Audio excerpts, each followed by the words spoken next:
হ্যাঁ, এটা Gandheshwari pump house. আর এটা গন্ধেশ্বরীর নতুন ব্রিজ, যা বাঁকুড়াবাসী উপহার পেয়েছে অনেক কষ্টে, তাই না? বেশ কষ্টে এই গন্ধেশ্বরী ব্রিজ। আর এই গন্ধেশ্বরী ব্রিজের পাশ দিয়ে, তখন এই ব্রিজটা ছিল না, গন্ধেশ্বরী ব্রিজের পাশ দিয়ে এখন আমার গন্তব্য কোথায়, কে কে বলতে পারবেন?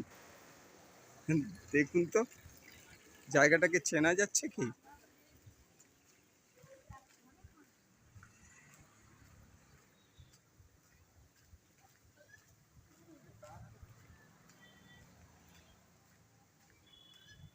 এখনো কি কিছু মনে পড়ছে কারো? আশা করি না, কারণ এই রাস্তাটারই একটা বেশ পরিবর্তন হয়েছে। তারপরে চলুন, বাঁকুড়ার একটা প্রত্নতাত্ত্বিক, কি জানি, হয়তো কালের গর্ভে বিলীন হয়ে যাবে আর কিছুদিনের মধ্যে, সেখানে আপনাদের নিয়ে যাই। এখনো কি কিছু বুঝতে পারছেন জায়গাটা কোথায়? এরপর এখনো বুঝতে পারলেন না? বেশ, এই যে কচি কাচারা খেলছে, এরপর তাও বোঝা যাচ্ছে না, তাই না? বেশ, দেখুন তো, একদিন যে জায়গায় অসংখ্য মানুষের পদচারণা, সেটা আজ কেমন ভগ্নস্তূপ।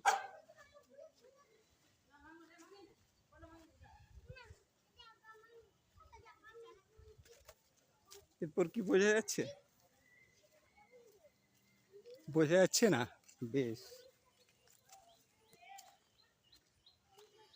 চারপাশটার কি অসম্ভব পরিবর্তন।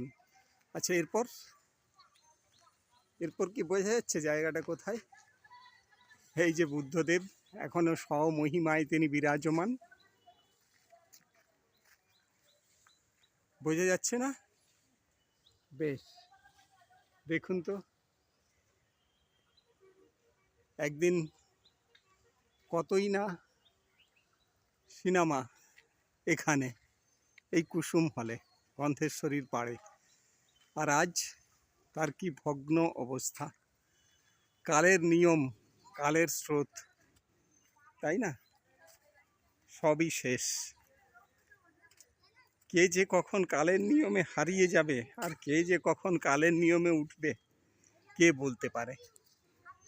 এই দেখুন, এই সেই বাঁকুড়ার বিখ্যাত কুসুম সিনেমা হল, যেখানে হয়তো আপনারা অনেকেই অনেক সিনেমা দেখেছেন, বিশেষত যারা 50 উত্তীর্ণ বা 60 উত্তীর্ণ, তারা তো এই হলটার কথা হয়তো ভুলতেই পারবেন না।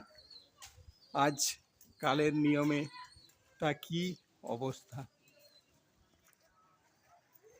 এখানে একটা পোস্টারে কি লেখা আছে দেখুন,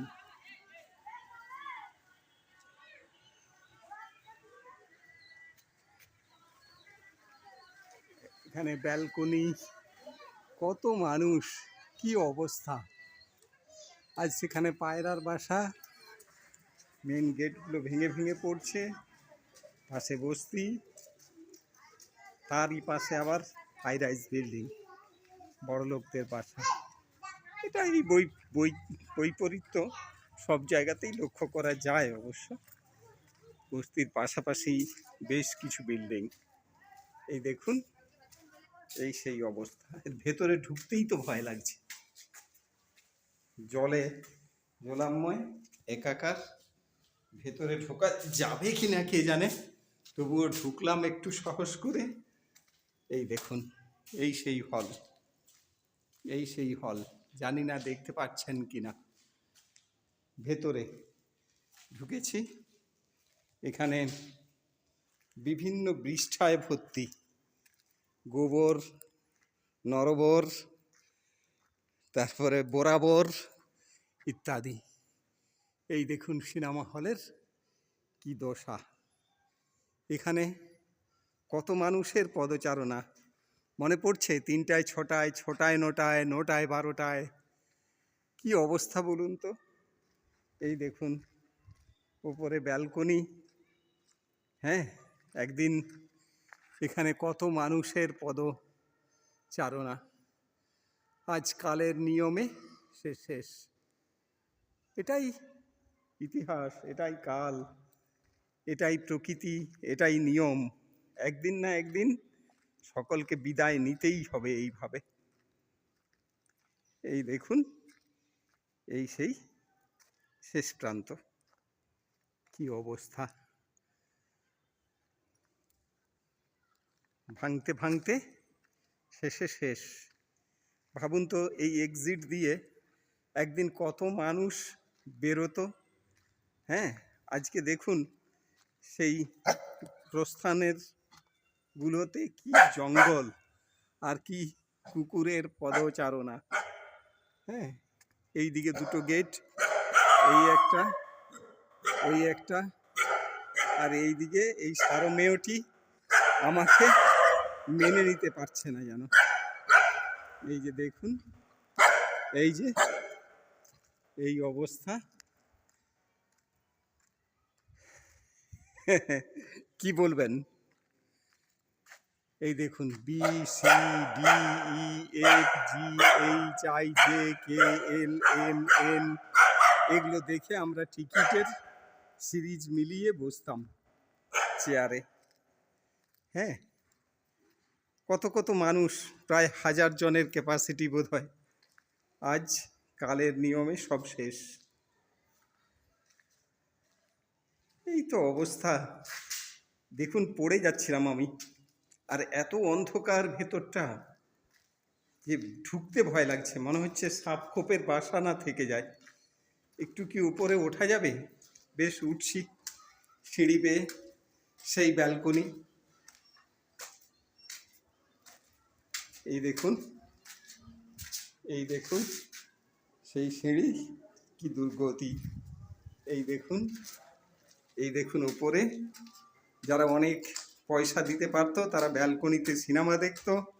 আমরা বাপের পয়সায় দুটো জুটিয়ে ওই নিচে কোনো রকম থার্ড ক্লাস বা ইত্যাদি ইত্যাদি। কিন্তু সিনেমা দেখা চাই। তখনকার দিনে একটা গান ছিল, ঘরে নাইবা থাকলো চাল, সিনেমা দেখা চাই। তো এই হচ্ছে ব্যাপার। এই দেখুন, কালের নিয়ম। পৃথিবীতে চিরস্থায়ী কোনো কিছুই নয়, না না মানুষ, না বড় বড় রাজপ্রাসাদ, না বড় বড় কিছু, এমনকি ছোট বড় সে কাউকেই তোয়াক্কা করে না। এই অবস্থা, এই দুর্গতি। ঠিক আছে, এর যেমন এককালে অসংখ্য ব্যক্তির পদচারণা দেখেছি, আজকে তেমনি দেখছি এর দুর্গতি। তাহলে কালের নিয়মে জাস্ট কয়েকটা বছরেই আমরা কোথায় গিয়ে পৌঁছেছি। এই সেই গন্ধেশ্বরী ব্রিজ, নূতন প্রাপ্য আমাদের। হ্যাঁ, এই পাতার পাশাপাশারি, এই যে কুসুম সিনেমা, আজও লেখাটা আবছা হয়ে গেছে ঠিকই। প্রথমেই দেখিয়েছি দূর থেকে বুদ্ধদেব স্বয়ং বিরাজমান ওপরে। ঠিক আছে, বুদ্ধদেব জানি না কতদিন বসে থাকতে পারবে।